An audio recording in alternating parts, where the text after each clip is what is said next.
Awake thou that sleepest, arise from the dead. Read the Bible, you'll find out that God's not too happy with what's going on around us. Redeem the time, because the days are evil. The Bible has not changed.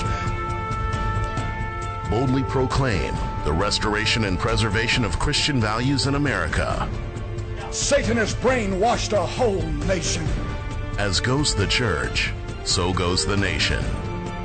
Nobody's convicted of anything anymore. And now, here's Last Call with your host, B.J. Edwards. Good morning. If I look a little distracted this morning, it's because I am. If I look a little ornery this morning and mad, I am. I got to get this off my chest. I just have to.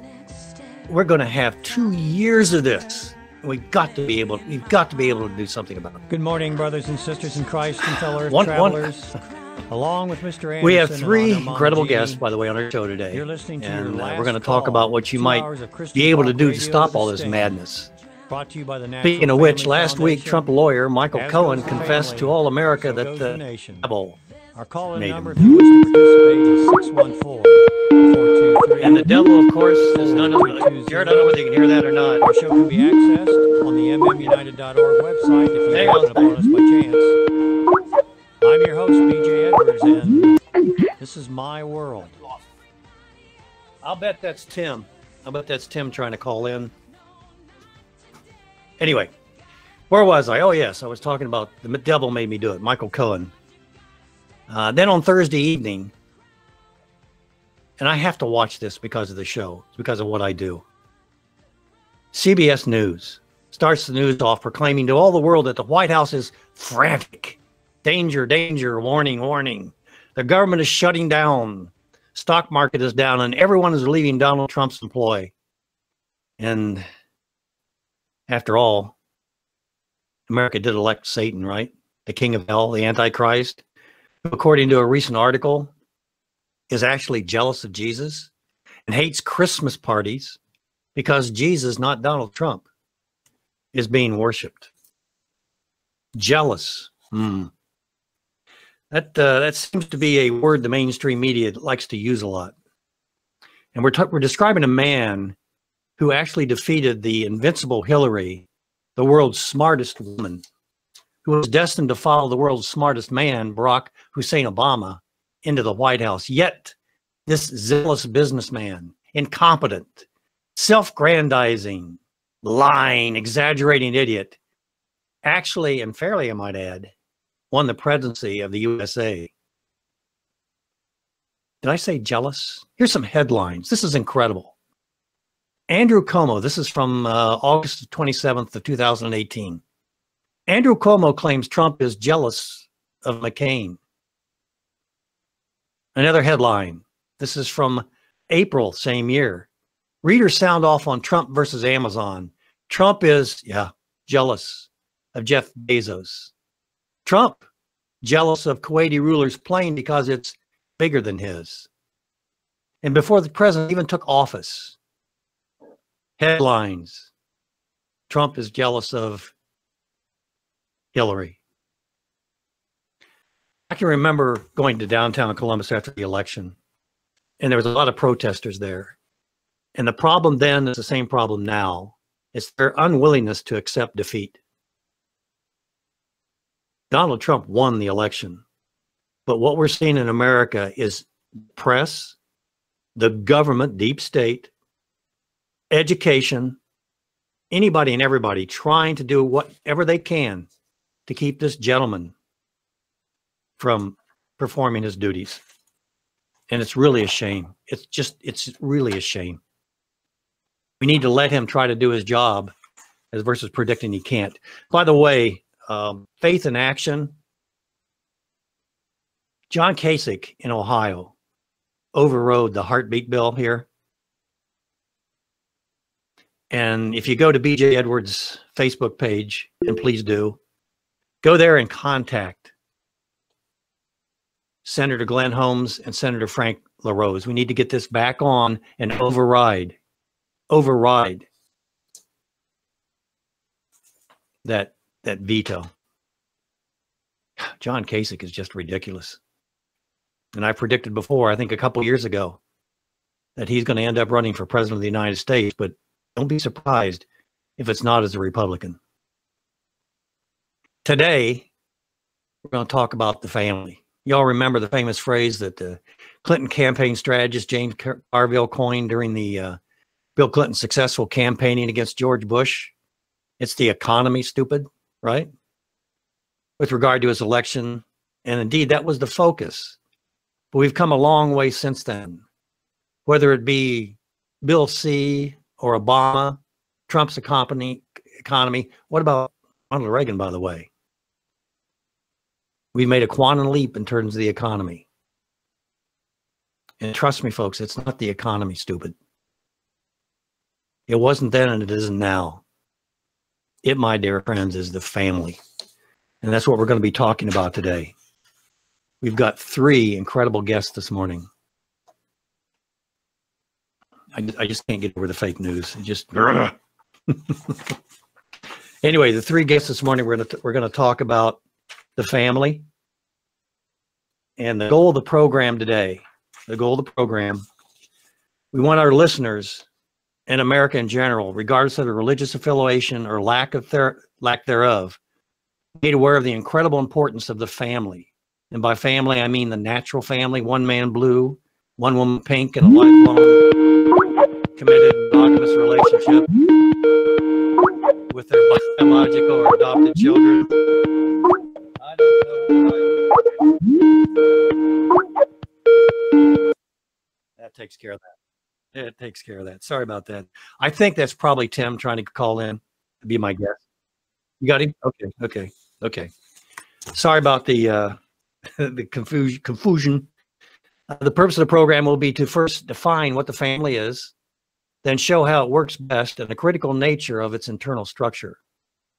It'll be pointed out exactly what happens when the family is not the cornerstone of society, the society in which it resides, and just how close America is to achieving that somber event. What follows when we alter the structure? What happened to Rome? What happened to Greece? Others, and now, today, what is happening in America?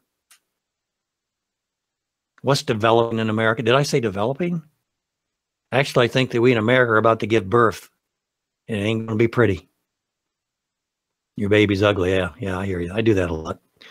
In today's world, the family is a single institution that seems to be overlooked or at best taken for granted.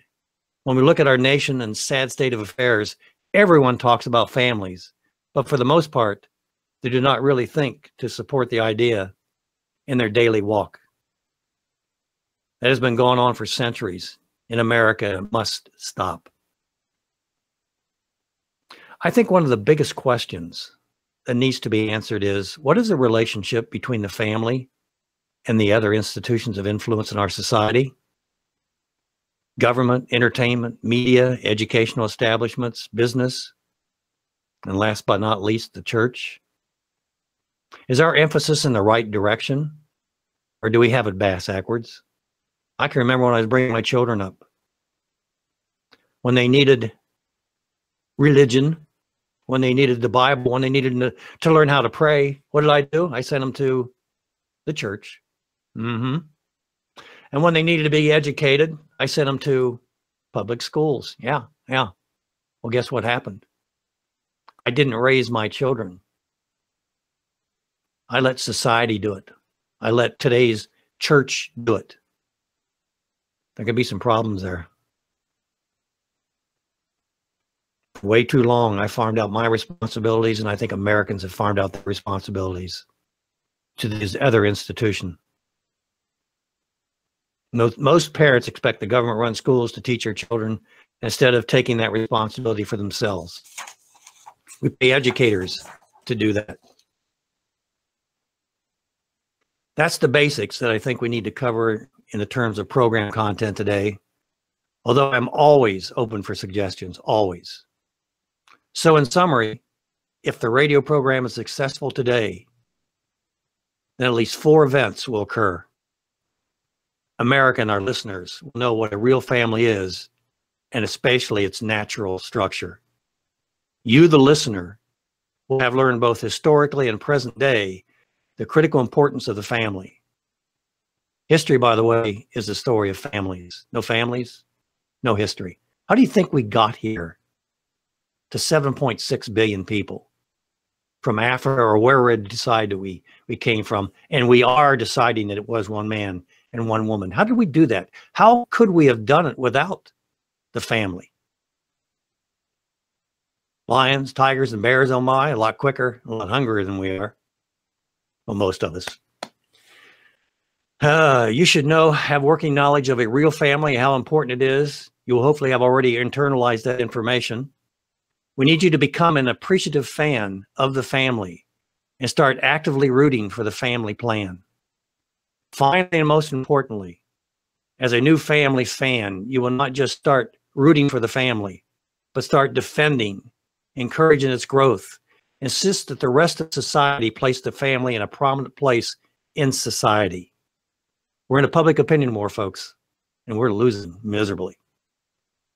You know, I was in sales for quite some time, and I learned one lesson early on. The greatest error in sales, and you could almost say that of life, is the error of omission. It's that sales call you didn't make, or you're too tired, or you didn't think that they'd be interested. And that's exactly the one you should do. When you get the message and you know what to do, when you get the message, the first thing you're going to hear is, well, you know, you're going to embarrass yourself. You really can't do that. That should be a sign to you that, yeah, that's your calling. And I've got 3 people on our show today that I'm sure have had those messages off and on for years. I really don't know who to start with this morning. I've got 2 gentlemen and a young lady. So I guess we could start with Kimberly Fletcher of Moms for America. Kimberly's the founder and president of Homemakers for America. She's an Air Force wife and mother of 8 children. On September 11th, 2001, Kimberly's life took a dramatic turn when a 757 passenger jet flew into the United States Pentagon, where her husband was stationed. Later that day, when her husband returned home safely, Kimberly determined that she would do everything in her power to ensure that her children remained free, which led her to become actively involved in government and civic responsibilities. Labeled by the media as an unabashed American-loving homemaker, Kimberly has made it her personal mission to educate and inspire the women of America to realize the immeasurable worth and powerful influence on society simply by being who they are, women. Kimberly is the author of America's Last Best Hope, contributing writer with The Blaze and townhall.com, radio host for Omaha's The Answer, conservative talk radio 94.5 and FM 1420 AM. What I like most about Kimberly, that's easy, because she says her most cherished roles are that of a wife and mother. Her favorite place is to be cuddled up on the couch with her children and a good book.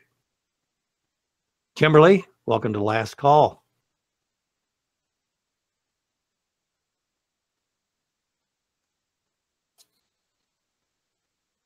Still muted, Kim.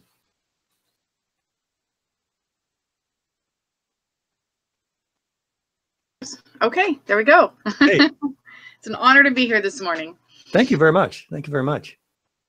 So what do you think about what's going on in America? And we're going to do it from what I call the Eve side of the equation. Well, I'm in the program today, I'm going to talk about the structure of the family. And the structure of the family is, if from a Christian standpoint, it's God, Jesus Christ, man, woman, children. I think that in today's America, and this has been going on for decades, if not maybe centuries, men have just not done their job. We've not been the leaders in the family. Whether we've got support from the women or not, we've not been the leaders. But is a woman's support important? A woman's support is very important. Okay, I have to start with what you said about the dads and the men in the country, because it's actually the women in the country who are telling the men to stop being who they're supposed to be. Ooh. And that is a major tragedy. I mean, we have sitting members of Congress, a United States Senator from Hawaii, who actually went on public television to the media and told the nation, men just need to sit down and shut up. At a time when we more than ever need men to stand up and step up. And if we are not, as women, going to lift our men up, then we are holding ourselves down. We literally have the power to either mold men into the greatest person that they can become, or crush them, or just become like them in their worst state, which is what a large group of women in this country are now doing. If you don't like what's going on in our country, if you don't like the way people are behaving, don't behave worse. Lift the culture up. Don't go down to their level. Amen. Amen. So women shouldn't be an anchor, but they should be a steel support, right? I think so. I think we're kind of like an elevator. So we can either push that button up and everybody comes with us, or we push that button down, and that's as high as society is going to go. Our culture is determined. We are the keepers of the culture. So our culture is determined by how we behave, what standards we expect, and whatever we want to see, we're creating it. That's the power that we have as women and mothers, especially in our country. Yeah, and definitely agree with that. But men, I'm going to talk about, okay, a man that I know personally, that would be BJ. It's easy for me to let somebody else do my job. And I mentioned early on about educating, about Christianity, about teaching the Bible. But the other things that happen in life, it's just so easy for me to say, okay, well, you want to take that job? You want to do it? All right. I'll pop over my favorite adult beverage and sit back and watch the TV, and let me know when you're done. And let me know if you need any help, honey. Well, the sad fact is that women are unfortunately doing the same thing. And that's the great tragedy, because we're abdicating our responsibilities. Just like you said, we're abdicating them to the government. We're sending our children to schools, to government schools to be educated. We're sending them to churches to have their spiritual training. And all of those things are a support to families, not a replacement. And it's like we've just walked away from our role and said, well, they're all taking care of that. I'm just managing the calendar. God didn't give us children and bless us with this opportunity to manage a calendar. He gave it to us so that we could nurture, raise, develop human beings who are going to be the future of our society. Everything that we look at today, I mean, you've talked about media being the problem, talked about legislators being the problem, bureaucrats being the problem. You realize that right now, today, the mothers and fathers of this country are raising the future leaders, voters, librarians, teachers, media, entertainers, everybody in our society.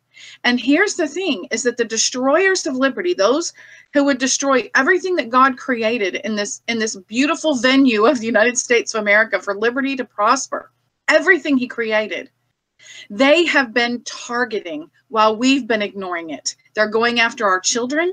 They're going after families. They're creating confusion.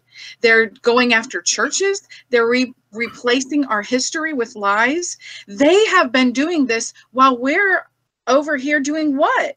We're not teaching our children our history and our heritage. We're not promoting the values in our home like we should. We're not making our families a priority. They are. They're making our children a priority.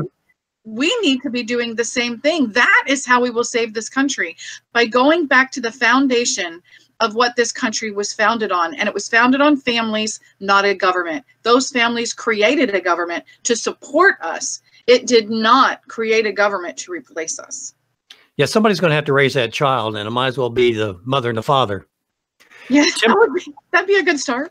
Yeah. Tim Brown is the managing editor of the Washington Standard, author and the editor of freedomoutpost.com, sonsoflibertymedia.com, and gunsinthenews.com. And I think guns are in the news.com, aren't they? He is husband who is more than precious Ruby's wife, rather father of 10 mighty arrows, jack of all trades, Christian and lover of liberty. He resides in the U.S. occupied great state of South Carolina. You can follow him on Twitter, Facebook, Tim Brown, welcome to the Last Call. This is BJ Edwards. You are listening to the Last Call. We're doing a special family edition. Tim, should parents, should the church, should Christians, who should be involved in politics here? And should we be? Well, first, let me make sure that you can hear me. We can hear you, brother. Okay. All right. Yeah, I mean, you're either going to get involved in politics in one way or another. It's going to get involved with you. Yeah. It's going to get involved with you. There's no doubt about it. I've noticed. I've noticed. Yeah, there's a lot to say because I listened a little bit before you got into here, and I think part of our problem is that a lot of Christians have pretty much succumb to what we learn out of Revelation 13, which I don't believe is something future. I believe it's talking about something past, but the principle that's there, and that is that we are, in large part, I watched in the last election that a lot of Christians looked to, they looked to Donald Trump and the way the people that supported Barack Obama to be a savior. Mm-hmm. And knowing this man's history. Now, I'm not saying he hasn't said some good things or done some good things, but he's done some pretty wicked things too, and things that are a violation of that. And we have to speak. We have to be ready to speak out against him because they are representatives of us. Those that we elect are not our leaders; they're our representatives. And I think, in my time writing, I see it. I see people's comments. They fuss about representatives who do not read legislation before they vote on it, and yet they don't read my articles before they comment on it. It is a perfect it is a perfect. You've seen it too, Kimberly, I'm sure. If you've ever gone in the comment section, it's like people comment off of a title which maybe you're using sarcastically or whatever, and you have to correct these people, and these people are supposed to be on your side. They're supposed to be conservative, Christian, constitutionalist. You bring to bear things like, let me give, for instance, because I got a whole slew of stuff. I'm sorry. If you're going to let me out of the gate, I'm going to go. But you bring to bear something like the bump stock ban, which is unconstitutional. It should have been stopped before it went on. There is no authority in Congress to write legislation on it to regulate it or restrict any arms of any kind. I mean, Thomas Jefferson used private warships to fight the Barbary Wars against the first Islamists. Tim, come on, wait a minute. Guns are for hunting. Come on. What do you need? Well, but I'm not even talking about guns. I'm talking about guns, tanks, aircraft carriers, warships, knives, whatever you want. Government has no business restricting or regulating that of the people. And this is what people have to get in their minds. There is no reason to fear law-abiding people having any of those things. You know why? Because they abide by the law. They're not going to go out and commit crimes against you. There's no fear of that. And this is where we've been pushed to. We've been pushed to fear. And the Bible tells us over and over and over and over again, if we are God's people, what are we not to do? He hasn't given us a spirit of fear, has he? But we're so fearful of the gates of hell when Jesus says they don't prevail against us. And the gates are, I mean, they're just stationary. They don't advance. We advance. And our King is Jesus. And the Bible tells it, I'm just going to throw this out there for any people who are listening who are dispensational. That means you believe there's this big separation between the Old Testament God and the New Testament God, which there is none. Israel and the church. They're one and the same because the word means the same. And Stephen told us in Acts chapter 7 that the church existed back in the Old Testament. They're the people of God. It's the assembly. That's what ecclesia means. If you're one of those people and you believe the law is way back there and it's not for here, we're just in grace, you've missed the entire point. We're to advance the law. Romans 13 says that the civil magistrate, the king in that scenario, is the minister of God. And he is to uphold justice. And what does he do? It's a mercy to those who do good. We're not to fear government. Government is a good institution by God. But they are to act as ministers of God. And yet, here's what happens. We'll say, and we can talk about this because you were talking about how it functions from up the level, from individual, family, church, and then civil government. We can talk about that. Well, what we do is in the church, we'll lead it up to family now. Heck, we don't even lead it up to church. And then we somehow separate that and say, well, civil government acts different. And I ask people, if the civil magistrate is the minister of God, why do you hold him to a less standard than you do your pastor, who is a minister of God? Why do you do that? I mean, we elect multiple adulterers, like the guy in office now. And we say we can trust him when those closest to him could not trust him. Do you understand what I'm saying? Well, I'm not dogging him, because we know there are believers in the past who have sinned great sin. I've sinned great sin. But we don't have a standard there. We really don't have that. Tim, you mentioned something. You're mentioning something about godly leaders, and we've got a guest on the show today, Matt Trewhella. Sure. He's a pastor of Mercy Seat Christian Church, founder of Missionaries to the Preborn, author of the book, The Doctrine of the Lesser Magistrates, which you may be talking about right now, Tim. And last but not least, father of 11 children. Kimberly, Tim, Matt Trewhella. Okay.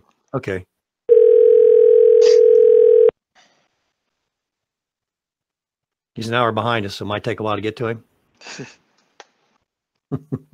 Hey, Matt. Yes. Hey, welcome to Last Call. We've got you live on air, brother. I just did an introduction. Tim Brown was talking a little bit about godly leaders, or lack thereof. I mentioned that you'd written a book, The Doctrine of the Lesser Magistrates. I don't know whether you've been able to listen to us this morning. That you are a pastor, founder of Missionaries to the Preborn. I want you to talk a little bit about the Doctrine of the Lesser Magistrates. But before you do that, something that I heard on the news last night that just, wow, got me to thinking. And I added to what, I mentioned earlier on the program that our good governor of the state of Ohio, John K. Sick, basically vetoed a bill that would have saved thousands of babies' lives. Thousands in Ohio. And then I'm hearing about all the border talk and about the president shutting down because we don't have walls. And somebody mentioned on that show that there's something like 3 or over 3,000 illegal immigrants that come into this country daily. And then if memory serves me correctly, we've got about that many babies in the womb that are being killed on a daily basis. And I guess we're doing a little counterbalance, but we're also kind of muddying the waters, or I'm not too awfully sure we're going to like the mixture we get after we keep killing 3,000 and replacing them with 3,000 strangers. Your thoughts, sir, and welcome to Last Call. Yeah, great to be here, BJ. Yeah, the Doctrine of the Lesser Magistrate, just to briefly define it for your listeners, is when the higher-ranking civil authority makes unjust or immoral law, policy, or court opinion, the lower or lesser magistrate has both the right and the duty in the sight of God not to obey the higher authority, and if necessary, actively resist. And so that is the doctrine in a nutshell. A great quote by Emperor Trajan. He said this upon giving a sword to one of his subordinates. He said, "Use this sword against my enemies if I give righteous commands. But if I give unrighteous commands, use it against me." So doctrine is massively important, especially when you have lawlessness like we do at highest levels in our nation today, with what the federal judiciary is doing and often the federal government. And the states have reduced themselves to mere provinces, thinking they're nothing more than mere implementation centers of immoral and unjust federal law, policy, and court opinion. And that's simply not true if people understand how this nation was founded as a true federalism. Okay. How do we expect justice? My goodness, take a look at what's happening to our current president. Like him or not, take a look at what's happening to him, and take a look at what didn't happen to his predecessors. And I'm making some assumptives here, but I think they're based on a lot of objective information.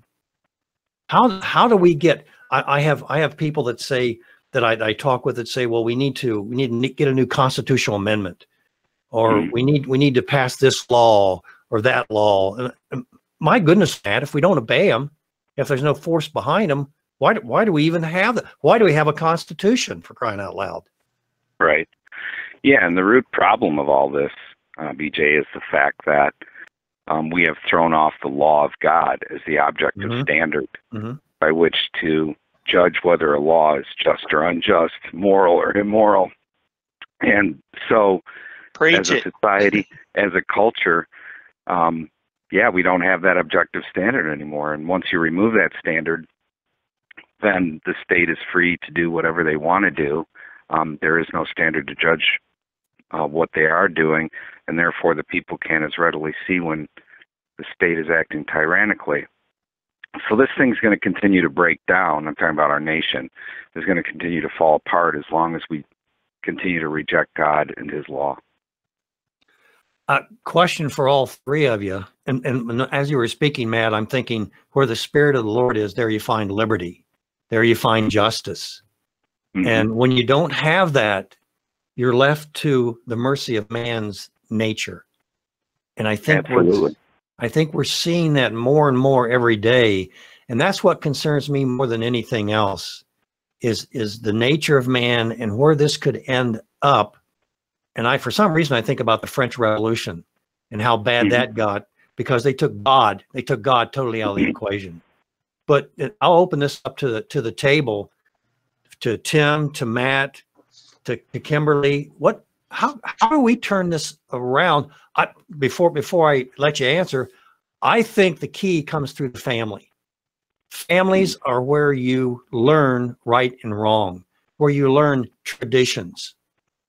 And the best traditions are those that come from biblical principles. You don't even have to be a Christian to know that.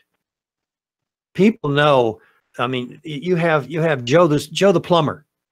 He doesn't have to be a Christian to know that he doesn't want his 14-year-old daughter being pregnant or his 16-year-old son being the prom queen. You don't have to be a Christian to know that. That's ingrained in us. We know the difference between right and wrong. The Bible, I mean, you Christians are cheating because you use the Bible. You know what I mean? You got to stop doing that, because you're making the rest of us look bad, and we're getting mad about it. So stop that. I'm being facetious. How do we stop this madness? Is it through the family, or let's stop abortion tomorrow? Let's just stop abortion tomorrow. Does that take care of the issues in America? Or let's get ourselves a Christian president who is pure as a driven snow. Does that take care of the issues for tomorrow? Anyone? Floor's open. Well, I will just jump in there and say that none of those things are going to be the answer, because we have a culture that is promoting those things. And until we start with changing the culture, we're going to continue to have abortion. We're going to continue to have elect presidents that don't share the American values and godly heritage. There's just a couple of quotes I want to throw out there, because I think the guys would be could totally jump in on this. First, you mentioned at the very beginning of the show that we have to start with God, and then it's about family. So there's two great quotes that I want to share. But I'm going to start with one by Lawrence Gold, because it leads right into exactly what you were saying. Lawrence Gold is a former president of Carleton University, and he said, "I do not believe the greatest threat to our future is from bombs or guided missiles. I don't think our civilization will die that way. I think it will die when we no longer care." And I would insert, when we have lost faith, have abandoned virtue, and given up all affection for our country. So where does that start? We have to remember that this nation was started with a belief in God and an understanding and knowledge of the Bible. They knew they were free because they read the story of Paul standing before Agrippa and saying, "I was born free." They learned the values and principles of a free society because they read and knew that Bible, and they raised their children on it. So the two quotes I want to share, one is from Dwight Eisenhower when he was president of the United States. He said, "Without God, there could be no American form of government, nor an American way of life. Recognition of the Supreme Being is the first, the most basic expression of Americanism." The second quote comes from Noah Webster. "All government originates in families. If neglected there, it will hardly exist in society. The foundation of all free government and of all social order must be laid in families." If we want to turn this around, stopping abortion isn't going to do it. electing Christian presidents isn't going to do it, because we have a whole entire populace of people who think killing babies is a woman's right. And it doesn't really matter who is the president as long as he's doing what we want. So if we want to have things change, we have got to start in our own hearts, in our own homes, in our own families. It is families who will save this country. Yeah, you want one of us to jump in there? Go ahead, George. Yeah, I can actually take off on that, because this is something I was going down. You know, there's a guy by the name of Lawrence Kremen. He's considered one of the most widely accepted sources on the history of American education. And though he was a liberal and a progressive, okay, and had no particular fondness of America's Christian history, here's 5 things he noted, and this is going to jump right on what Kimberly said. In his 4-volume history.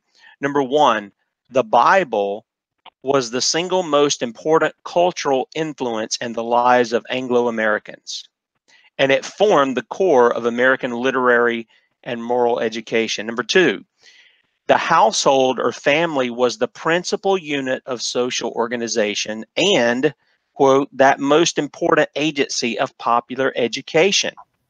The family undertook the training of children in some honest calling, labor, or employment. Number 3, in cases where the family was unable to advance education. So he says it's primarily their duty. That's what they were doing in early America. Any further in calling or trade, businesses or apprenticeships would provide a direct example and immediate participation in a trade through which a young person could learn a trade, find employment, and contribute to a society. Number 4, entrance into apprenticeship programs was free and easy.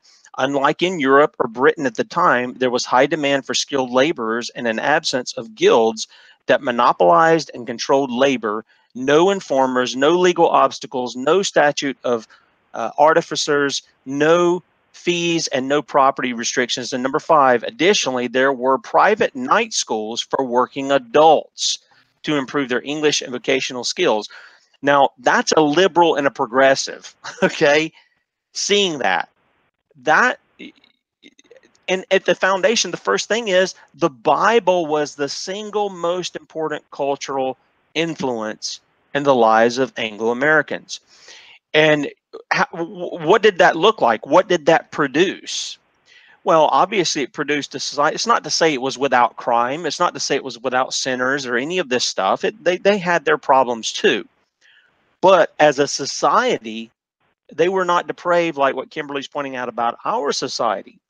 In fact, roughly 48% of rural Britons could read at the time, compared to roughly 70% in rural America. And when it went to the city, Britons did a little better. They were 74% literate, whereas American urban areas, their literacy rate was nearly 100%. Now, when we talk about these things, we have to know our enemy, right? I mean, if you're in a military conflict, you're going to want to learn everything about your enemy, the tactics and everything they do. And I'm sure Matt could probably speak to this some too. But there were 10 planks that Karl Marx used in his Communist Manifesto. And a lot of these, almost every one of them has a handle in putting its hand on dismantling the family. And if you dismantle the family, which we can learn from history, especially last century, we can look back and we can see, Kimberly was talking about these guys going after our children. Any dictator, name them, they went after the younger generation. Barack Obama learned that. He went after them on Twitter. Remember that? And all of the old fuddy-duddy Republican people said, oh, we don't want anything to do with that. That's wicked, evil, this, that, and the other. And we're scared of it in the culture, too. We don't want to go to movies. We don't want to talk about this. And I'm like, you need to talk about those things, because this is what the culture around you're dealing with. And if you say, well, I don't want to get my hands dirty. Look, the Apostle Paul wrote in Titus, and he referenced one of their own pagan writers. So he was reading what the pagans wrote, right? And he used it against them. He says, even your pagan writer says this about you. You're lazy cretins. So we have to be unafraid to deal with these things. And we have to understand that it is really the responsibility is in the family, which is the makeup of the church. It is our responsibility. We want to turn this thing around. It's not going to be microwave set on 30 seconds and we've got something in a day. That's just not going to happen, people. It's just not. Let's be realistic. Unless God does something incredibly miraculous, like he did in Nineveh, where he just breaks the heart of the king, and the king is like, we're going to throw sackcloth and ashes on, and we're going to repent. And if we don't repent, God's going to destroy us. And God moves on the hearts of the people, which I'd love to see that. I really would. But unless God does that, this is going to take time, and we have to do it incrementally. And we have to hope and pray that God takes our children a lot farther than he does us. Because I know in my area of my life, I'm a lot less from where I really want to be, like a whole lot less. And I'm not going to put myself up as somebody who's pristine or any of that. My wife can tell you my faults, my sins. My kids can probably name off some too. My pastor definitely can, and these kinds of things. But our thing is not to stay there. It is to continue to press forward, because we have a king who's already given us victory. And we can't be bogged down by what the devil puts on us, or even what we put on ourselves. We have to press forward in that, and we have to, at the core, Deuteronomy 6, we got to teach our children the law of God, and trust that God will lead them on in that. Matt, I think you wanted to say something. Sure. Yeah, I agree with both Kimberly and Tim on this matter, that the family is of huge importance. You know, God has established 4 governments: self-government, family government, church government, and civil government. The last 3, family, church, and civil, help establish within the individual self-government. And when 2 of these major governments break down, namely church government and civil government, like they have in our culture, I mean, right now you have civil government that's clearly opposed to family in the policies and laws and procedures that are made regarding family. And when it comes to the church, we see most Christians have decided just to live like the pagans, have their 1 or 2 children, send them off to the government school. They're definitely not confronting the idols and bad thinking of our culture. They're actually confirming the idols and bad thinking of our culture. So when those 2 great governments, civil government and church government, break down in society, family government comes to the fore. It has to rally itself. No one's going to do it for the family. The church and the state, which should help build up family and strengthen family, are actually not doing that, and in many cases are actually helping pull it down and make things worse. And even the pagans get this.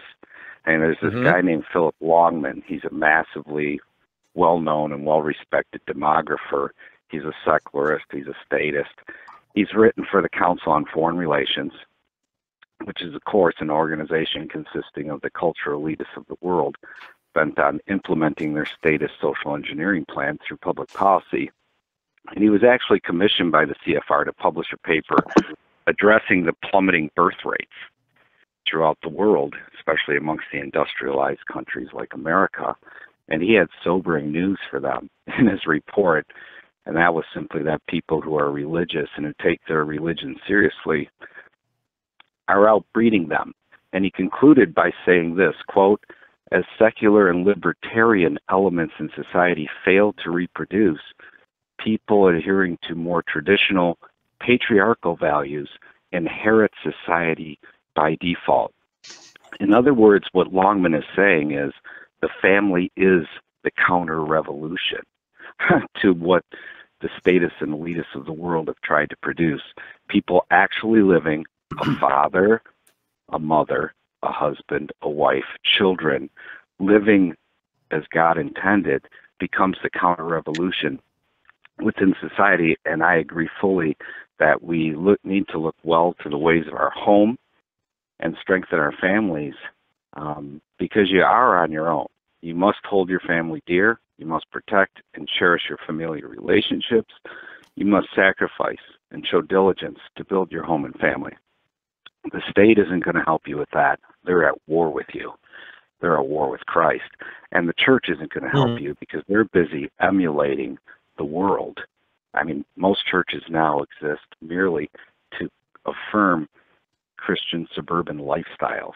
They don't actually exist to instruct the people in the faith so that they hold a pure doctrine and that they live their lives in practical application to Christ.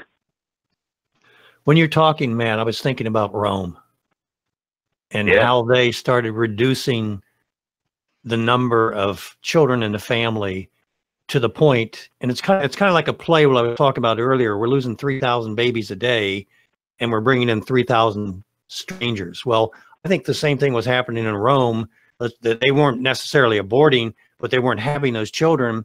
They needed somebody to do the work. So what did they do? They had the they had the barbarians come in, and they ended up doing their work, and the barbarians finished their work. They certainly finished it. I mean, it's kind of, and maybe kind of what's happening with a particular religion here in the United States, trying to overpopulate the current population.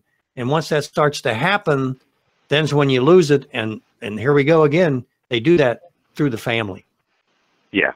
Yeah, it's like we are following the blueprint of Greece and Rome all over again here in our society today. If you read the history on the fall of Greece and the fall of Rome, we are following it step by step. It's amazing. Yeah, Romans 2. If we don't know our history, we are absolutely destined to repeat it. And I that's one of the things that we tell moms all the time. Know your history, know your heritage, so that we don't repeat it. This idea of pulling down monuments and destroying our history because we didn't like it, that actually creates an environment where we're going to repeat the bad mistakes. Let's look at what happened, the good, the bad, the ugly, the true, the beautiful, and let's let people decide for themselves, because they're going to gravitate to the light. Nobody wants to live in darkness. And since you brought up Rome, I think a really great quote to remind people of is, I can't remember the guy who said it, but he said, if you send your children to Caesar schools, don't be surprised when they come home Romans. And I'm not abdicating for a mass exodus from public schools, although I don't think it's a bad idea.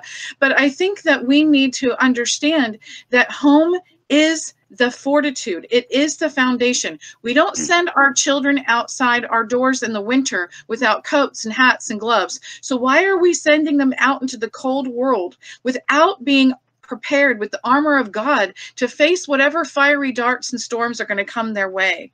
We have the power to build them, give them strength, prepare them, not hide them in a closet from all the evils of the world or the trials and tribulations that may come their way, but help them understand how to navigate them, help them see what truth is, build that foundation of truth, of light, of goodness, of beauty. What the music we play in our homes, the pictures we have on our walls, the stories we share with our children, those are building human beings.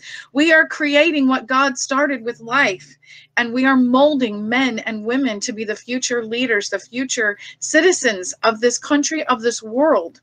We are developing that in our homes. So what we do there is more important than anything we are doing anywhere else. And there is not a greater act of patriotism that we will perform for our country than what we do in raising and nurturing our children in our homes. Mm-hmm. Amen. Amen. Where do you get the most resistance from as you go out and try to work in society? Kimberly, where do you get your most resistance from? Wow. Say it. Mothers. Okay. And what's influence? I What's your get the biggest most influence on them? resistance from women. I get the most resistance from feminist women, and they too are mothers. But then I get the resistance from mothers who have to have their me time. We have had this complete culture shift from it is an incredible blessing and opportunity, not just a responsibility to have these children, to I need at least 6 hours of me time to be able to deal with them. And I just I'm constantly battling that, and I want them to understand, no, there's definitely me time, okay? But the moment that you had that child in concert with God, your me time got put on the back burner. That child is your me time, okay? So yes, of course, husbands and wives need to work together, and I'm oftentimes trying to help women understand how to manipulate men in a better way. I mean, we are born to manipulate. Wait, okay, well, wait a minute. Wait a minute.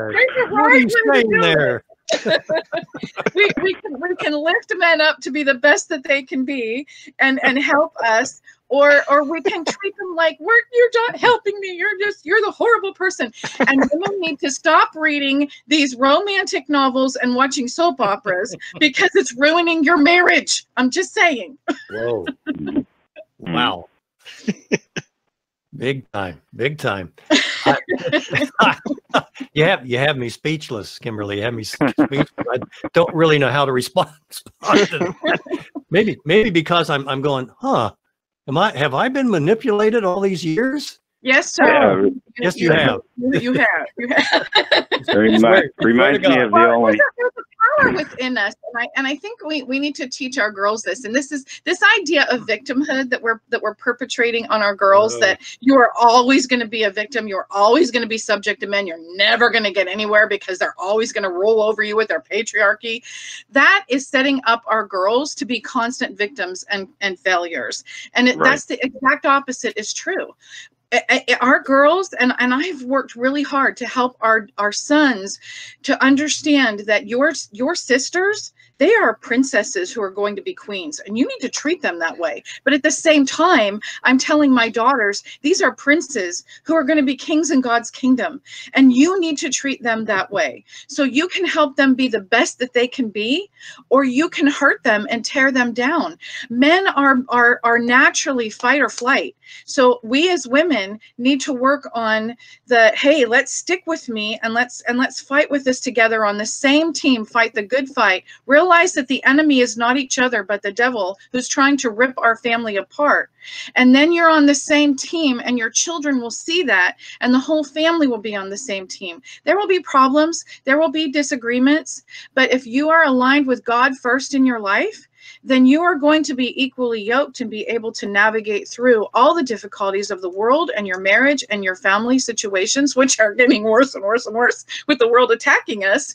And you're going to come out and you're going to thrive. And even if you lose children along the way, I guarantee you at some point in their lives, they will come back, because that foundation that you created will be within their heart. Maybe they don't come back exactly the way you want, but they will not give up that light.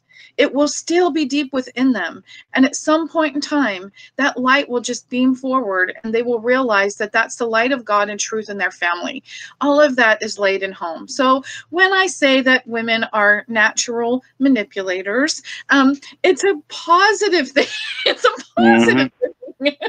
We are creating in our home, and we set the standard. We are the heart of the home. And while naturally, families are going to be set up however they are to be able to handle their situations. Sometimes the father is to stay home and the mom is out working, and that totally works for them, and that's great. But the standard is the fathers are to preside, provide, and protect, and the mothers are to nurture. And however those roles are shared and divided, that's up to each individual family. But by nature, by divine nature, men are those protectors. And we want John Waynes. We don't want wimpy little guys who are going to go, well, whatever you want. We want that strength. And our children want that strength. They want the strength from parents united to say, these are the boundaries. When you go to an amusement park, what's the first thing you look for?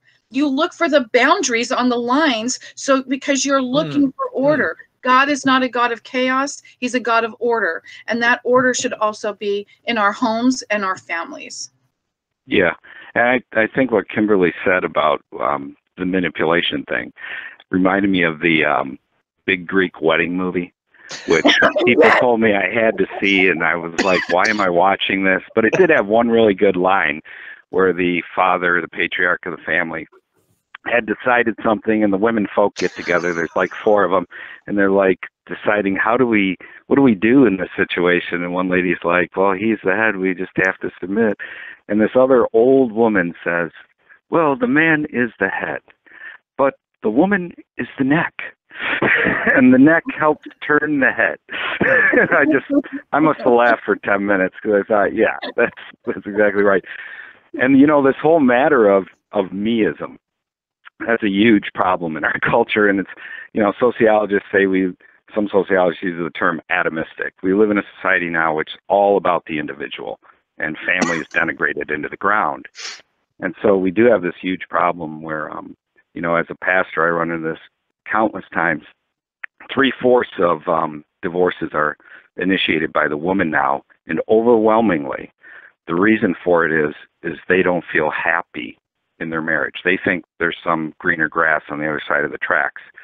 And what they often find out after they get divorced is that they were sold a pot of porridge, that it really wasn't better. It didn't make them happier. The grass wasn't greener on the other side of the tracks. And so you watch women, remove themselves from marriage, go out, get a job. Now they're working to make some other man successful. There's a few stories here and there where a woman starts her own business. That's great. But overwhelmingly, they go out into the workforce and make other men successful. They become helpmates to other men rather than their husbands. And it's an awful thing to watch. And so I affirm what she's saying. This is a huge problem within our culture, this whole idea about me, myself, and I, my personal time, my personal happiness. And the truth of the matter is, if people will begin to look at what God has given them, whether it be as a man, a husband and a father, or whether as a woman, a wife and a mother, and do right by their spouse, do right by their children, do right by Him, by Christ, that's where they'll find true fulfillment in life. And yet all the culture tries to keep people from moving in that direction. Amazing. So amazing.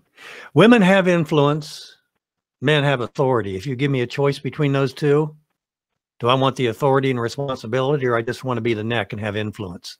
I'll take the neck. Yeah, you already did. You already did. Hey, when you come back, we're going to take a break here. Okay. About 1 minute. And Jared, if you could get that family song up, either one's fine. And when we come back from the break, I want to talk about something that is huge. Money is the power to make decisions. The more money you have, the more decisions you can make.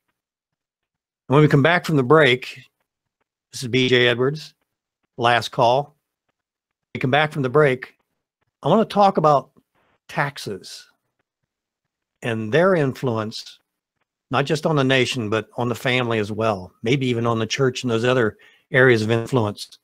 So if you would, Jared, go ahead, if you've got that song handy, and then when we come back, we're going to talk about taxes. Yeah.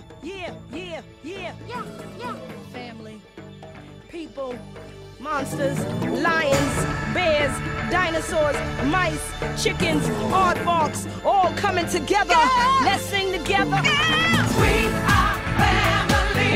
We are family. Brothers and my sisters and me. And yours truly. We are family. We are family. Get up, everybody, and say, come on, Zuma with me. Yeah. Everyone can see we're together. We are together as we walk. This is BJ Edwards. I used to say along with Mr. Anderson, but you know where Mr. Anderson is today? Mr. Anderson is with family for Christmas. Imagine that. Imagine that. Hey, breaking news. California is considering a tax on breathing. That's right. The Respiratory Privilege Act will be voted on late this year. If passed into law, Californians will pay a progressive tax on inhaling oxygen and exhaling carbon dioxide, with wealthier residents, of course, paying as much as 40% of their income for the privilege. Those in the lower tax brackets will be assessed as well, but a provision bill is designed so that they may receive a subsidy for their breasts under the new model. Once again, California is at the forefront of progress, said Jerry Brown in a press conference Monday. We've talked about taxing text messages, vehicle mileage, sneezing, sleeping, and your very existence. And this was a logical next step. The government, in collaboration with Google and Apple, has reportedly developed spatial breathing meters to help implement the bill should it pass.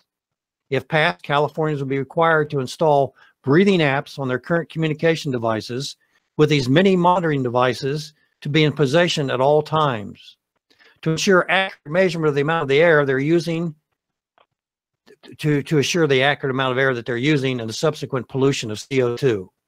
It's also rumored that California has very quietly and craftily unveiled a tax on taxes, a progressive luxury tax for those who have the privilege of being taxed.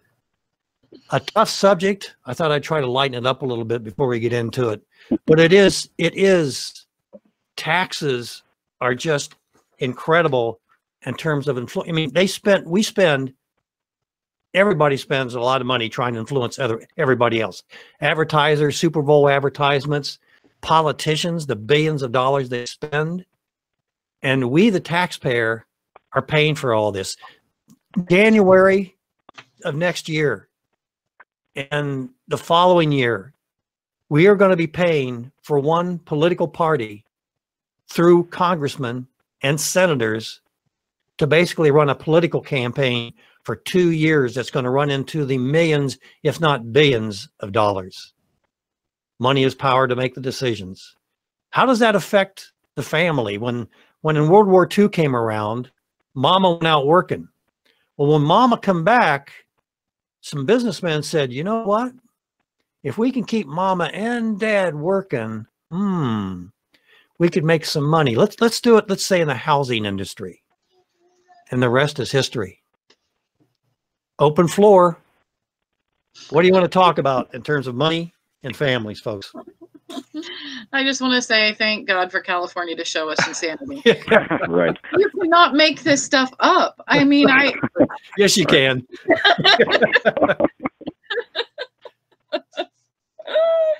Well, it's like oh, I'm sorry. Were you going to say something else? No, go ahead. Okay. Yeah, one of the things, things of Marxism, one of the planks there was to produce a heavy progressive and graduated income tax. Along with that was eventually to abolish private property and land, which that's a part of now because your taxes, at least the state taxes, property taxes and stuff like that, are based on, your stuff, your big stuff. I find there was a movie out, the homeschoolers did, it was called The Widow's Mite. It was really good, actually funny. They wrote their music, everything. It was a great movie. I'd recommend it to people, called The Widow's Mite, not like in the Bible, but like her might, M-I-G-H-T. Anyway, and it dealt with that issue. It was talking, people were saying, well, why are they only taxing our big stuff? Why aren't they taxing everything else? Well, they are taxing everything else. And we have to understand that in the Old Testament, this was sort of laid out that when the people looked around, they saw they wanted a king just like everybody else. God says, okay, guess what you get? One of those things is taxes. And so I don't necessarily think taxes are a good thing. And I'm left to wonder, I ask people, I said, well, how did our, federal government work without taxing its own people? I sort of believe in that principle that regarding usury, you don't use it on your own countrymen, but you can use it on the foreigner, if you want to do that kind of thing. And I would take it out from the lower level, even down to the state or cities and towns. But, there's a lot of ignorance, I think, that goes on with regard to income taxes. If you've ever seen Freedom to Fascism with Andrew Russo, I mean, he's confronting the head of the IRS at the time, asking, where's the law that I even have to file income taxes? Now, I'm not denying that there are specifics in the law and the tax code about income taxes, but to be honest with you, you read that tax code. the vast majority of Americans, it doesn't apply to at all. And he didn't get an answer. And there have been people who've actually, went up against the issue from that perspective, and they won, and people don't know those cases. But our taxes are, again, sort of the Pharaoh's whips against us. We were talking about, I think, and Matt was mentioning, the growth of the family. You go back and you read Exodus. One of the things you read there is kind of tie it all together. And that is, you see the people of God, the people of the covenant were growing. They were just growing in number. And it scared the Pharaoh, who didn't, he didn't know Joseph from before, but it scared the Pharaoh now. And he was wanting to enslave them. But they also set out eventually to do what? I mean, to start murdering the children, And as a result of that, some of those, the midwives were saving the children, and eventually a deliverer came from them. Moses is a picture of Christ. He becomes a deliverer for them, and I think that's tied to what we were talking about earlier. But I think they're the whips of the Pharaoh, if you will. I don't think that they are necessarily a good thing, because it implies that the state has a right to the fruit of your labor. That's what it implies. And I'm amazed at quote unquote conservatives and stuff. When Mitt Romney, who was no conservative at all, no constitutionalist, he's a lawless man. When he was running for president, he's saying, well, 47% of the people don't pay income taxes. And the conservatives were in all up in arms. Oh yeah, everybody ought to pay their fair share. And I'm like, why are you people not arguing that nobody is paying income taxes? Where does the state have, where do we sign authority to say you have the right to a portion of the fruit of our labors? Because you're taking that, and we know they're spending, deficit spending that is unconstitutional. We never gave them authority over anyway. And so why do they have a right to any of it? So mine is maybe a different perspective than the others, but I don't see it as necessarily a good thing. I see it, the more this progresses, the more it's a chastisement on it, because when you see God's blessing in Deuteronomy 6, when he tells why you teach your children these things so they won't forget me when I bring them into the land, and they're going to live in houses that they haven't built, and they're going to have vineyards that they didn't plant, and they're going to have all this stuff, and I'm going to provide it for them. Then it goes the opposite direction when they do this other. I'm going to take your kids. The king's going to take your kids. He's going to make them his servants. He's going to take your property. He's going to take your taxes. He's going to do all this stuff. It's the direct opposite of God's blessing. Oh, I couldn't agree more. I can give you the mother's perspective, and as a woman, and a lot of women out there who are thriving through the internet, they're trying to tax the internet, and that's going to hurt women. Prior to World War II, there was this major cottage industry that was going on in the country, and mothers could use their talents, mothers that could use their talents to help support their families through sewing, through mending, through, whatever.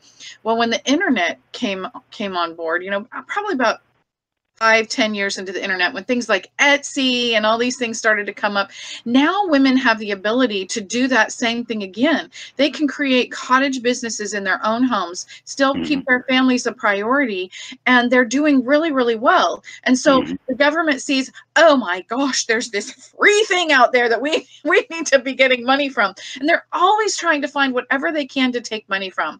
So I agree with you a lot more than what you think, Tim. I first of all, absolutely support taxes.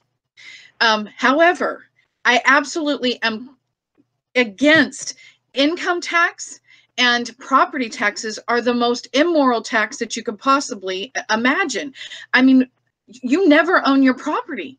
You never own your property. Even if you pay off everything that you own to the bank, the government always owns your property when there's property tax. That is immoral. There is nothing right about that. Income taxes, I don't know how they convinced the states that this was a good idea back in 1913, but the government operated very, very well, and we thrived. Our people in this, the citizens in this country, our families, they were thriving under the system just fine before the income tax came along. How they ever convinced the states to pass that, I will never know. But I do know how taxes worked prior to, and it was done by tariffs from foreign countries, and it was done by population in states.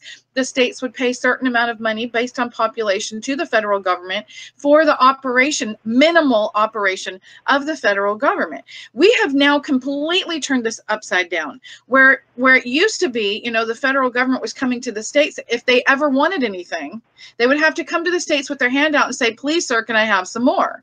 Well, now the states, the people, the money that belongs to us in our own states, we are now having to go to the federal government and say, please, can I have some more for the roads in my states? Please, can I have some more because this bridge is collapsing and we need to pay for it? And so what's happening is you've created this, basically this kingdom in Washington, D.C., because everybody wants to hang around the king in the king's court to get a little piece of the dole. And that's what K Street is, and all the lobbyists, they want to hang around there. And regardless of whether or not they're businesses, companies, Christian organizations, whatever, everybody feels like they have to hang around the king's court.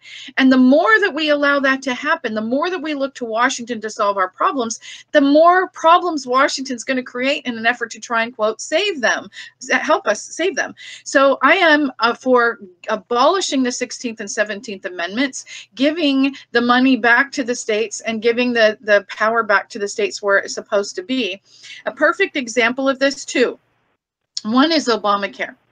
If we had, if the 17th Amendment did not exist, then Obamacare would not exist. Because what happened when that passed was states were filing lawsuits against the federal government saying, no, this is our states' rights, you can't do that.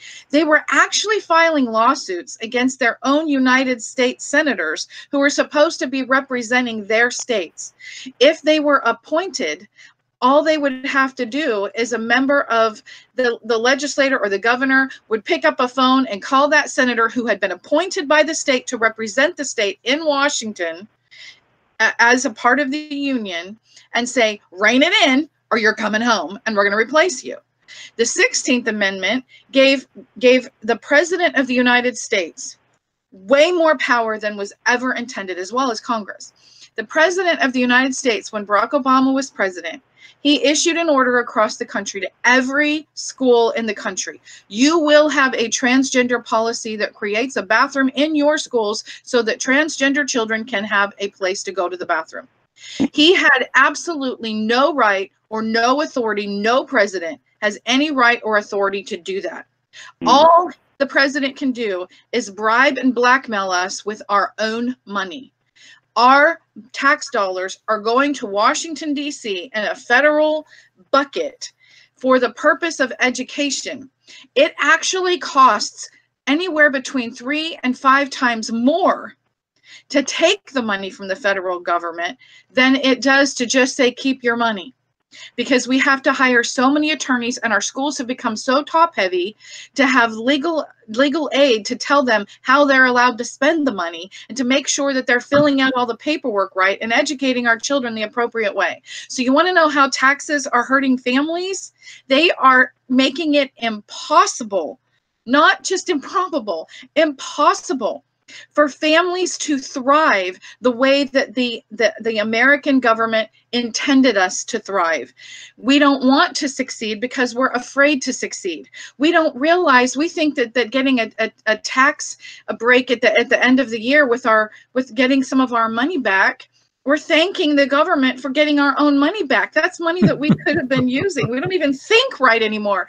The property taxes, they come out, we don't even see them. Our income tax, we don't even see it. And we're like, thanks for giving us some of our money back, but we don't look at it that way. One final story, personal story, is 4 years ago, I was a contractor for a year with a university. At the end of the year, I'm sitting down having to do my taxes, and you have to pay 15% instead of the 7% split to Social Security when you're a contractor. And so I'm literally for 2 weeks sitting on the floor with every receipt that I have, trying to prove to the government how much money I didn't make so that I can keep what little bit I did. This is Right. Kimberly Fletcher from Moms for America. You're in the midst of a family discussion this morning. This is BJ Edwards. Last Call is the name of the program. Please, you want to keep this and archive this.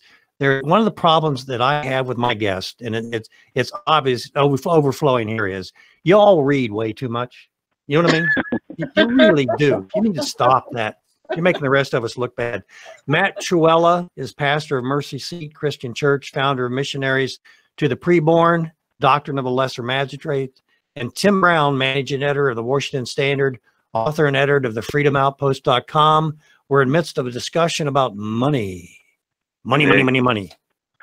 Yeah, and I would say I agree with Kimberly. The federal master has been brilliant. They've brought off the allegiance of the state and county officials through the public purse. And so they've done a great job. I would add to the two great taxes she despises, income tax and property tax, I would also add the inheritance tax. But here's the thing that is the deal here. Atheistic societies always end up making the state God. Ooh. That's a historical fact. Mm-hmm. And so, regarding what Tim said about taxes, when you read 1 Samuel chapter 8, God warned his people about making the state God, about the state replacing him, mm-hmm. and how bad the taxation would get. So taxes have a legitimate function, but they're not in proportion to what they should be in our society today. We live in literally a statist hell, and we are literally forging our own chains by giving money to this federal government. They continue to make life worse and worse for us as families here in America. And what people need to understand, BJ, is that every good statist knows that in order to strengthen the state, you have to weaken the family. And the state has weakened the family in so many areas, it's not even funny. I mean, you even look at the no-fault divorce laws, you look at the decriminalization of adultery, you look at homosexual marriage. That's all designed to weaken, belittle, and demean marriage and family in our culture. And this area of money is another area in which the state has decided to attack the family, undermine the family. And that's the matter of they want the locus of the economy to reside with the state, not with families. When you look at America 100 years ago, 150 years ago, when you look at the West 300 years ago, 500 years ago, the locus of the economy resided within the family. Now it resides within the state. And they want it that way. They want all individuals dependent upon them, not looking to God, not looking to family. And this breaks down the family. Social Security, huge attack on the family. But this matter of the locus of the economy residing within the family is huge to me. And, we're from blue-collar stock. So when I started to learn these things from reading, like you said, I decided we need to have our children start businesses, and me and Mom need to help them establish businesses. And I could go on for hours about what we've done. And we are blue-collar stock, landscaping, window washing, things like that. And all my kids have done great. They don't have tens of thousands of dollars of debt from college. They are business owners. And so, this gets to the point of another aspect of that I'd like to share just briefly, and that's the fact that we continue to make young men and women perpetually adolescent in this culture. We never let them grow up. And it's attached to this matter of work. So often young people are ready to work when they're 13, 14 years old, and they're suppressed by this culture from doing so. With this perpetual thing of going to school till you're 29 years old, and still being a dependent of your parent till you're 26 years old now, legally by the government. I mean, it's an insane asylum. So we helped our sons, two of our sons, start this window washing business when they were 15 and 17 years old. Drove them around, me and Mom, to their various, I'm not kidding you, their business took off. We were stunned at how much work they got. So one day, me and my wife dropped them off together, big homes in the area, and we went around the block, and there's this garage sale. And if you know anything about my wife, there's a garage sale, we're stopping. So when I walk into a garage sale, all I see is junk. But my wife always seems to find nice things. And so I strike up a conversation with the lady there who's running the garage sale, and her garage is has more square footage than my house. And I said to her, yeah, my 15 and 17-year-old sons are, started this little window washing business. They're around the corner here from your house. And she goes, do you know a 15 and 17-year-old that'll work? And then she tells me how she has a 16-year-old son, how his friends never work, how they play video games all day. Well, while we're having this conversation, this guy who was there also comes walking across. I later learned that this is her husband. And he walks up to me and he says, excuse me, but did I hear you say that your sons started a window washing business and they're only 15 and 17? I said, yeah. And he goes, and this is what he says to me. He looks at me, he says, well, I want you to know that I think you're an irresponsible parent. And then he goes into this 2-minute jaunt about how I'm robbing them of their childhood. And when he finally gets done and takes a breath, I've learned over the years the best way to respond often in those situations is to ask a question. Mm-hmm. So I just looked at him and I said, do you know how old the youngest Pony Express rider was? And you could see it all over his face. He was like, what the blank does that have to do with what I'm talking about? So he finally spits out and he says, no, I don't. I go, he was 11. And I said, many of them were 13. Could you imagine how many federal laws they would be violating today? And then I go into my 2-minute speech about how we keep young men perpetually adolescent, never let them grow up, never let them contribute to the locus of the economy regarding family, regarding community, society. We keep them suppressed, blah, blah, blah. And his wife's literally behind him with her thumbs up in the air, both thumbs up in the air, cheering me on behind him. And I'm realizing, okay, this is her husband, and now I know our 16-year-old son doesn't want to do anything and plays video games all day. And so there's this mentality within the culture where they want to keep the locus of the economy within the state. And we as families, as fathers, as mothers, as husbands, as wives, we have to do all we can to break that and build within our homes, within our children, our sons and our daughters, the idea of the cohesiveness of family and building family business. I think that's hugely important. It's something that we strive to do here at our home.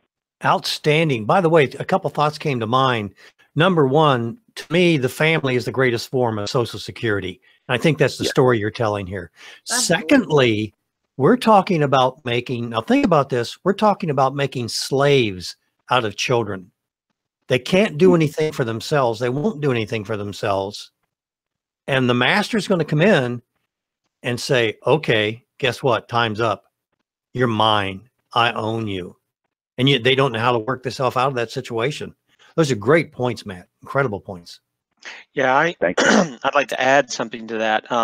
We mentioned Social Security, and we talk about, well, how did that become a problem? Well, it became a problem because the church didn't follow the instructions that they're given about, taking care of the widows or honoring your mother and your father. I mean, Jesus, rebuked the Pharisees there in Matthew 23 about that, about honoring mother and father.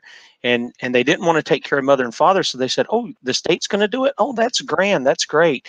And I have people today still arguing with me about that, and I'm like, "Do you people not realize that people were receiving money right off the bat without paying anything into it, and that we're all paying ahead? We're paying ahead, and then when we get old, the thought is, well, the government's going to hold the gun to the younger generation to give it to us, and all of that's immoral, and it makes us corrupt too." And, you know, to tie on to what Matt was saying, you know, our oldest 5 children are, you know, pretty much in a full-time employment. My oldest graduated last year, not last year, last week, with a BA down here at Winthrop. Went through school on her own, no debt, worked her way through it, and worked a job too. Actually, had 2 jobs at a couple of times. And my other 4 worked for one of the managers at Chick-fil-A.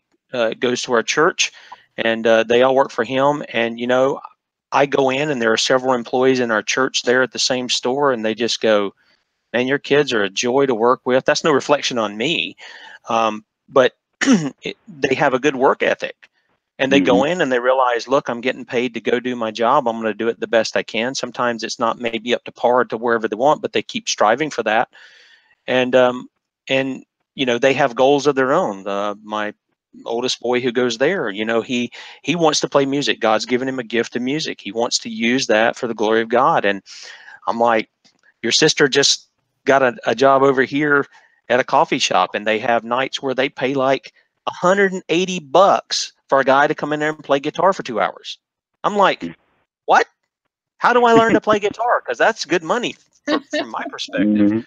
I'm like, you could do that like twice a week and not have to do anything else. I'm seeing a picture here. Hold on a second. I'm seeing I see why you all have so much time to read. You got your kids out making money and supporting you. No, you know what's funny? If you looked in my bank account, you would be amazed. I had to look in there today, see if we got a payment and stuff. I look in there, and between my 4 oldest kids, there's about $50,000 in there. And for me, it's like 2. So, yeah, but they learned something that I didn't, and that was to save your money. Save your money for what your goal is. My oldest son, you know, he's 21, and you know, he really wants to be out of the house. He wants to have a house for himself. He says, "How much do I need for it?" You know, we've got land back here. We've got a whole bunch of land behind our house. And I said, we've got land. And I said, you could contract, you could do some stuff yourself and save a whole bunch of money and build a small house. And then, you know, when you're ready to get married, you're set. And I said, you can take your brother with you. You know, you can get him out of here and charge him rent, and that'll help offset some of the costs. And he liked that idea. And so he's been saving up for that. And I don't know all the answers for things. I told Matt this when we had conversation before, but I think I'm like the guy in Pilgrim's Progress. He says, do you see the light over there? Go follow that. And I'm trying to do that. Sometimes it seems a little vague, but I think the thing is for people to get started, quit bad mouthing it. You know, my wife used to, you asked where the greatest pushback was from. I'll tell you where we got it from: the church. They didn't know how to respond when we had over 2 kids. We looked like we had 3 heads. We're going to talk about the elephant in the room, aren't we, guys and gal? Huh? And they joked, well, don't you know what causes that? Yeah, you should try it. The Bible says it's okay. I'm a big fan of it. and they would say children are a blessing, but they wouldn't act like they were children are a blessing. And we constantly, my wife, the church we were at the time, it was a Baptist church. It wasn't covenant understanding and all of this kind of stuff, but I figured they would at least get that part. That's pretty clear, I would think, in the Bible, but they didn't. And, you know, over and over, my wife would come home week after week after week, and she'd be crying because somebody said something, because they felt awkward. And she would go to Walmart, and people she didn't even know would go, look at her and go, what are you doing with all those kids? Are they all yours? And no, I just thought I'd pick up some stray kids and take them to Walmart with me. I mean, but then the great thing was she started going to Walmart, and these ladies at the cash register, year after year, she's going in there buying stuff and all, getting stuff for the house and all. This one lady told her, she said, you know, I've been watching you come in here, and you've been adding to your family, and your kids are growing up, and I see all this stuff. And she says, you're different than all these other ladies coming here. And she said, it's so good to see people do that with their families. She said, I see people coming in here and their kids they're having to drag them across the floor pitching. And my wife just came home rejoicing over that. She had an older man in one of the grocery stores. He just took to our kids, and you know, he was leaving. His wife had died of cancer about 6 months prior, and he was leaving. He says, you know, I got this extra thing of milk. Could your family use that? And he gave it to my wife, and just, they saw him 2 or 3 other times, and he just loved on those kids and just loved her, encouraged her. And you know, our society does that. They just ridicule you for obeying God. But the blessings that come from it, that's what people, you have to, it's like,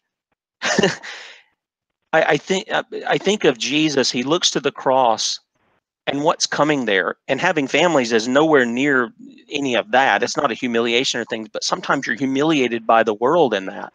And you got to look beyond that to the joy that's waiting beyond that, because a lot of people in the world will never know what it is to have large families, or even small families for that matter, and to experience the blessing of God in that. One of the things that the final things I want to talk about, in about 15 minutes, I'm going to encapsulate, I think, everything we've talked about today. And I do appreciate each and every one of you. Appreciate what you do. Matt Trewhella, Tim Brown, Kimberly Fletcher. One thing that I hope that if you haven't been already, that you will consider working closer with the 2 other parties that are on here, actually 3 other parties if you include me. Unity is very important. And one of the things that I plan on doing in 2019 is to contact as many organizations, as many people as I can, introduce them to the natural family concept, and see if I can get them to work under the umbrella of the natural family. And I say the natural family or the family because I think that is the one entity that a pro-lifer or somebody that's for heterosexual marriage or somebody that's fighting the government or somebody that's fighting taxes, I think that's one umbrella that we can all work under. And I think part of the reason, the Bible says where there's unity, the Lord commands a blessing. And man, we could sure use a blessing right now. I think if we started uniting, working together, hey, I know Tim, I like what Tim's doing. Yes, support him. He's definitely doing something that works towards the betterment of the family, as is Matt and as is Kimberly. So by all means, yes, they have my complete recommendation. I'm going to go out and I'm going to talk to people and organizations and ask them to collaborate in terms of what we're doing, to unite, if you will. Because I think we've lost a lot of ground because the enemy, Satan, has us divided. We all have our own personal epiphanies, and God gifts us in those areas.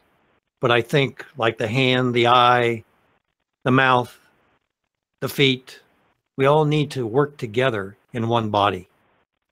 And I want to encourage all you to do that.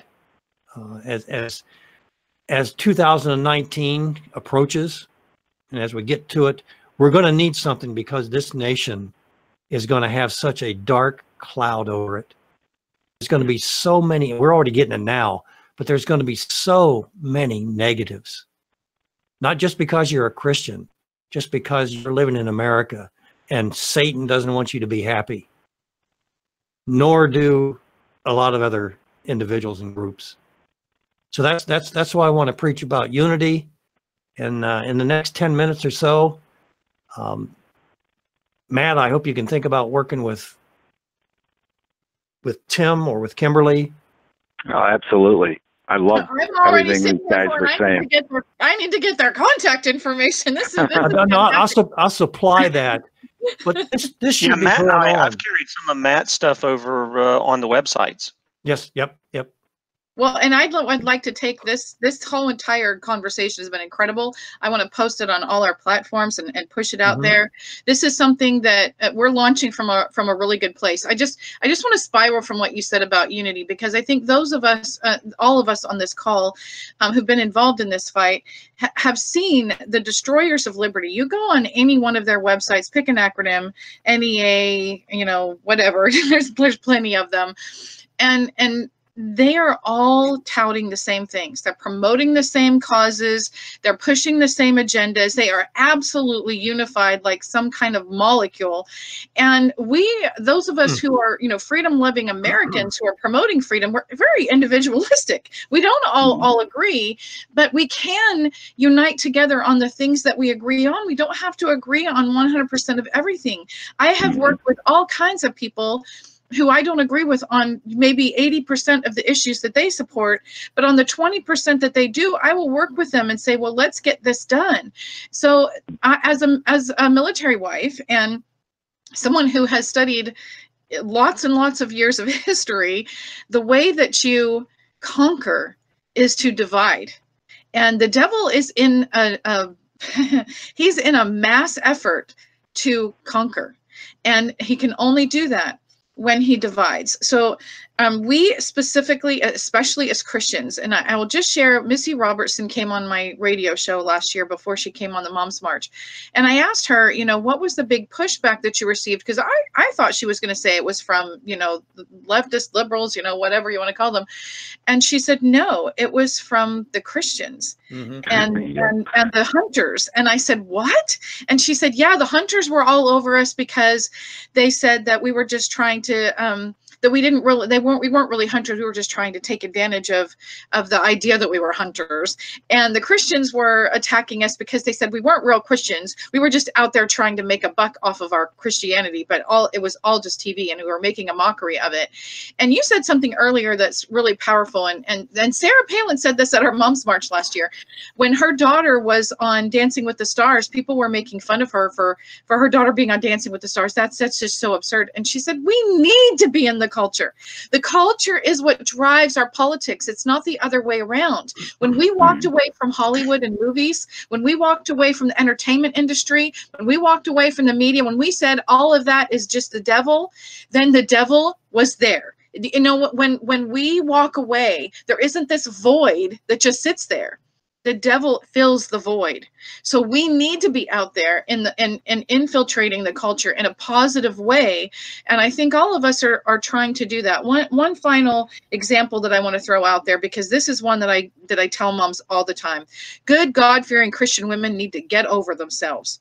I was in a homeschool group about 10 years ago. I was in a homeschool co-op, and for almost 2 months, we were in a contentious battle, because there was a group of families who were fighting, the Harry Potter Christians and the non-Harry Potter Christians, fighting over who was more Christian. And I'm like, are you even kidding me? Is that all you have to talk about? Can we all just work for the good of God and light and truth and get over our own selfish pride? And that's what we need to do. And if we don't, then we are not going to win this battle. God will not bless contention, and he will not bless pride. So let's get humble, get united, and let's heal this nation from the inside out, from the homes and hearts of America.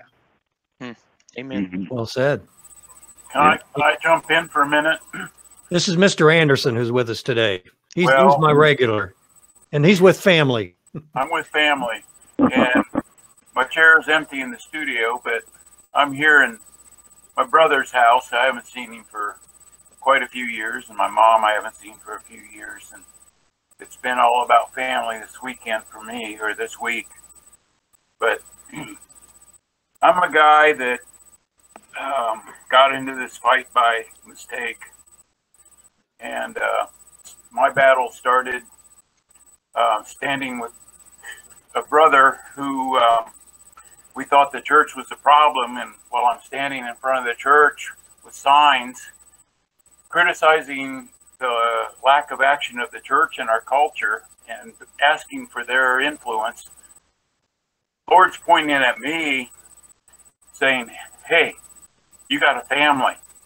And I'm thinking, well, my kids are adults and they're on their own, and my responsibility is no longer. And the truth was, no, you still have something to do, which is bring my family together.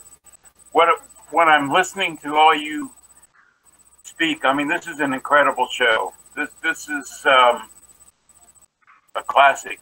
or however you want to categorize it. But I'm one of these guys who has an imperfect family, 2 divorces, and even my kids are divorced, some of them. And when you talk about the natural family, it's like, well, here's a standard I can't meet if I'm average Joe on the street. And I'm thinking, how can we, who see how important the family is, help people like myself and others who have broken homes, broken families, have struggled all their life? When we're talking about unity, we got to get the unity in our homes, in our families, in our own hearts. I know it starts at the mirror, but our message is, well, all is not lost. We got to get back to our family, and working together and building, whether it's in the church or in our neighborhood, bringing people to the idea that yes, there is still hope. You can still learn to hug your mom, bring that wayward child back on track. These kind of things, and getting resources and people united to give hope. That's my 2 cents for the moment. You want me to chime in real quick? Yeah, we've got about 3 minutes. Please. Okay, I'll try to give Matt half of that. I would say our unity, Paul says, is around. It's in the faith. That's where our unity is, and central to that is the Bible. As I quoted before, Lawrence Kremen, he's a liberal and a progressive, said the single most important cultural influence in the lives of Anglo-Americans in colonial America was the Bible. If we're not unified on that, and I'm not talking, and I don't mean that in the sense of what Kimberly was talking about a Harry Potter argument or something like that. I'm talking about that the scriptures are our foundation. If we can agree on that, and it is our authority, then we have everything we need to come and reason together about what the scriptures say and about what we should be doing. And that includes, even situations like yours, Scott, because look, Jesus went and he found all kinds of people. He found a lady by the well who had 7 husbands, and the guy she was living with wasn't her husband. Did that mean she was hopeless? No. His his thing was to her the same as it is to the woman caught in adultery.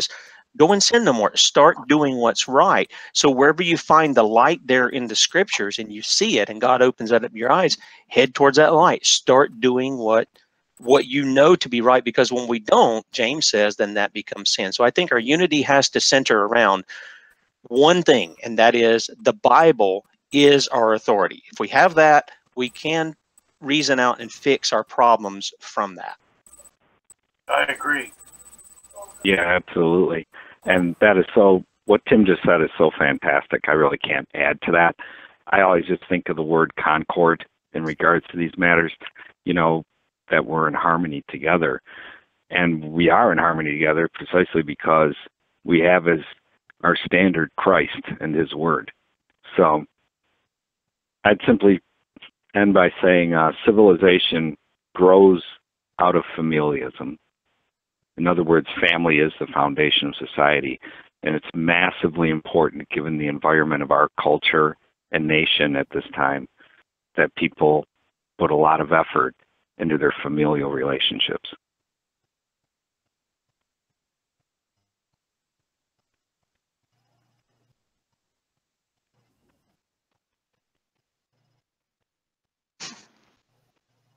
Okay, thanks. Matt Trewhella, pastor of Mercy Seat Christian Church, founder of Missionaries to the Preborn, author of The Doctrine of the Lesser Magistrates. Tim Brown, managing editor of the Washington Standard, editor of freedomoutpost.com, Sons of Liberty Media, gunsandthenews.com, and Kimberly Fletcher of Mom's Homemakers for America. Is that homemakers4america.usa? It's Moms for America. We changed the name in September, and it's momsforamerica.us. Okay. I want to thank all 3 of you for being our special guests today.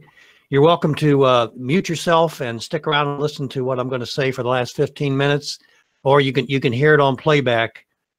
I I'm going to title this Where There's No Vision. And as we look around America today, we see a lot of critical issues that need to be addressed. The church notwithstanding, we mentioned that today. We have a constitution, but it's being all but ignored.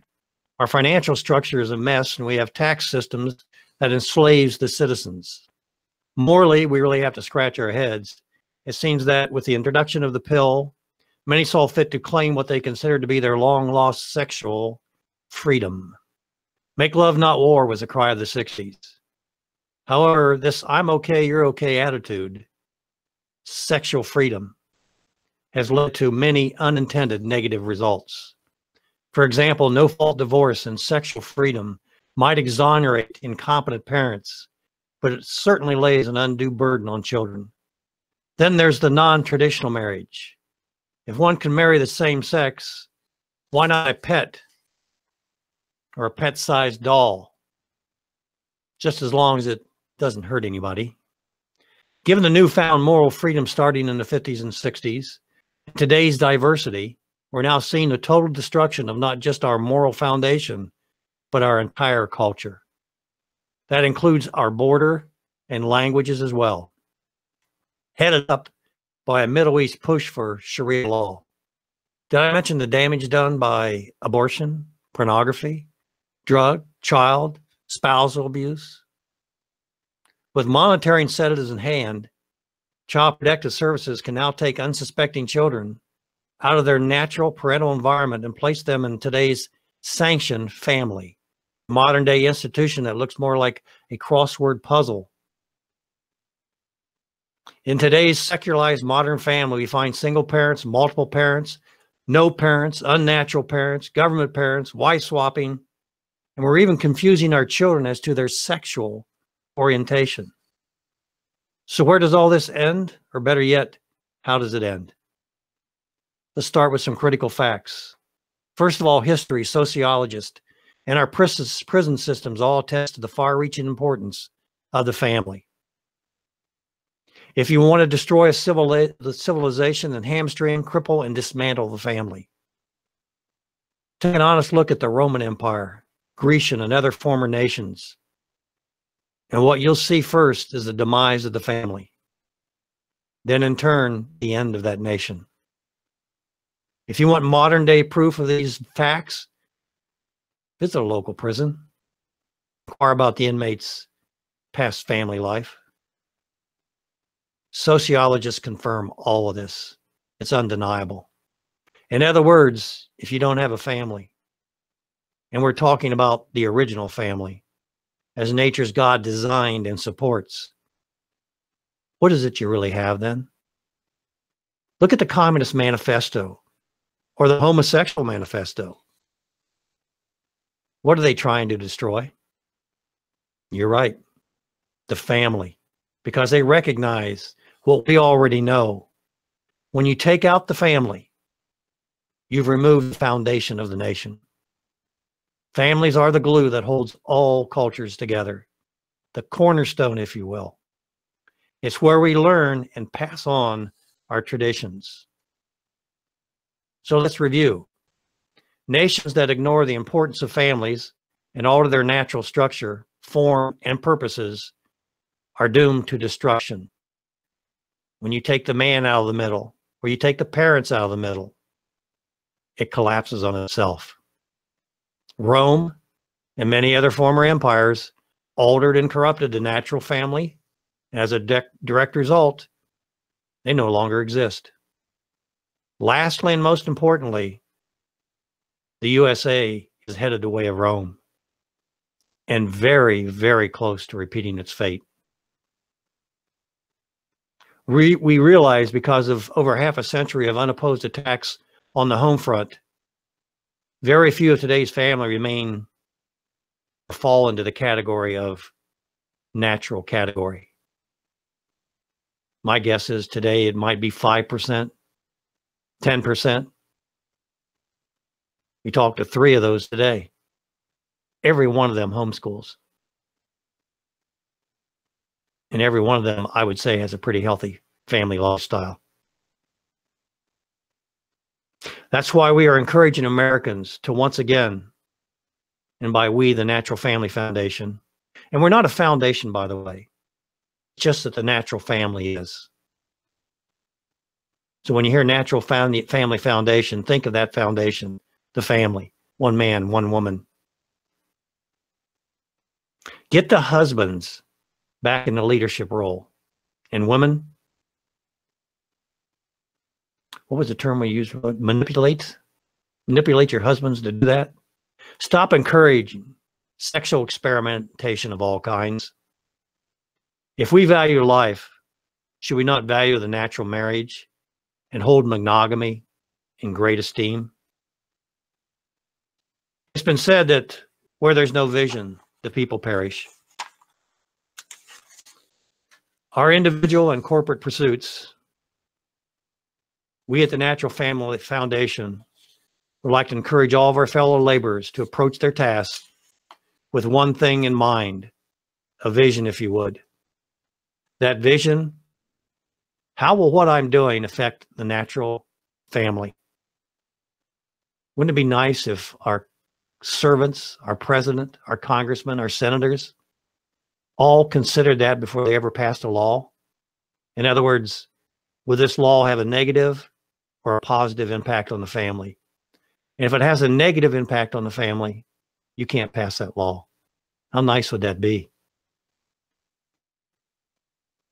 Will it improve the law and encourage nature's design for the household? Or will it act as a negative or as in a destructive manner? Let's keep our inheritance. You know what I mean by inheritance, right? Let's keep our inheritance in mind. And if we take care of the family, it will in turn serve as a cornerstone, not just to America, but to all mankind in general. In the spirit of solidarity, it is our hope at the Natural Family Foundation that other organizations, individuals, groups like those you heard today will see the benefit of operating under the umbrella and the vision of the natural family. As goes the family, so goes the business. So goes the media. So goes the educational institutions. And so goes the church.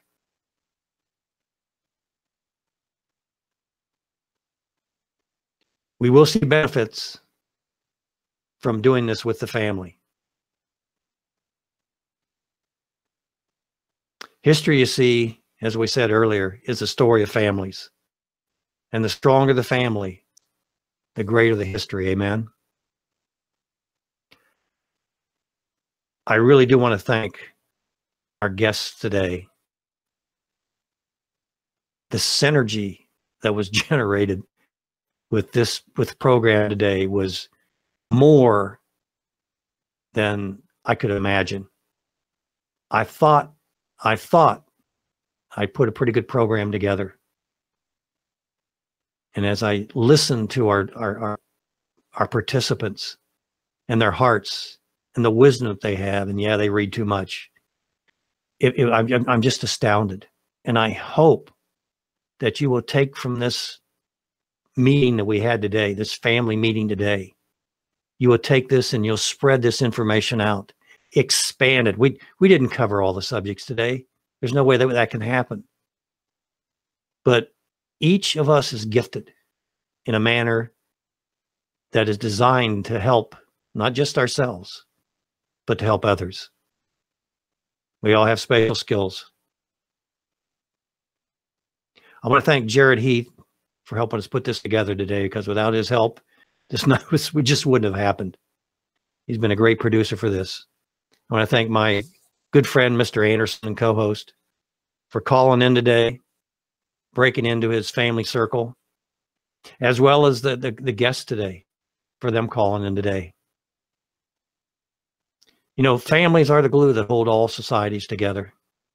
Nations that ignore families and alter their natural structure, form, and purpose are doomed to destruction. Rome and many other nations altered the natural form and purpose of the family, and as a direct result, no longer exist. What did Kimberly say today? History repeats itself. I think it was Jorge Santayana, those that refuse to remember history are doomed to repeat it. And folks, the USA is headed the way of Rome and very close to repeating its fate. It's not up to Donald Trump. It's not up to our senators. It's obviously not up to our governor here in Ohio. It's up to us. Many of us are Christians. Of course, we cheat by using the Bible. But we know, Christian or not, the importance of the family. We know when we lose a family member, or when a family member gets married, or they have a child, that's an extra special feeling. And there's a reason for that. There's a reason that God gave us the family as the first institution. It adds meaning to life, helps us better understand life. I used to think after I graduated from college, I was educated. You know what I mean? It wasn't until I had a family. Yeah, that's right. It wasn't until I had a family that I got my first real education. And it keeps happening, by the way. My heart goes out to all those millennials that may never experience a family because they've not been told better. I want to thank everyone for listening today. And it's Christmas time, so enjoy your families. Catch us next week. BJ Edwards, along with Mr. Anderson. Your last call. Last call. Radio.live. Thanks. And have a great Christmas.